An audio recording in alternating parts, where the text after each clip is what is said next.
Drugs লোৱাৰ কাৰণে চুৰি কৰে চকুদি পানী ওলাই থাকে হাঁচি আহি থাকে গাটো ফুৰ্তিতা থাকে নাৰ্ভবিলাক টানি থাকে আৰু এক জেগাত থাকিব নোৱাৰোঁ হয় ঠিকেই শুনিছে এজন ড্ৰাগছ আসক্তৰ অকপট স্বীকাৰোক্তি এয়া ড্ৰাগছ নোখোৱাকৈ তেওঁ থাকিব নোৱাৰে সেইবাবেই তেওঁ চুৰি কৰে ড্ৰাগছ লওঁ যে সেইকাৰণে 2 বছৰ ভূঞাপতিৰ ল'ৰা এটাৰ লগত মই ড্ৰাগছ ল'বলৈ শিকিছিলোঁ বিয়া পতাৰ পিছত সি ভাল হ'ল বৰ্তমান সি বেংগলোৰত থাকে ভূঞাপতি ল'ৰা এটাৰ লগত শিকিছিলোঁ এতিয়া সি বেংগলোৰত থাকে সি ভাল হৈ গ'ল বিয়া পাতি আৰু মই খাই আছোঁ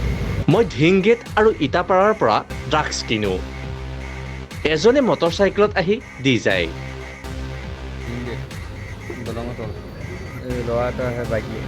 কেমেৰাৰ আগত সকলো কথা আৰু ইটাপাৰা। মুকলিকৈ প্ৰকাশ কৰা এই ড্ৰাগছ আসক্ত যুৱকজন হৈছে নগাঁৱৰ মৰিকলং ধেপাজানৰ জান্তি আহমেদ 2 বছৰ ধৰি ড্ৰাগছ সেৱন কৰি থকা এই যুৱকজনে এতিয়া ড্ৰাগছ কিনিবৰ বাবে চুৰ কৰে বৃহস্পতিবাৰেও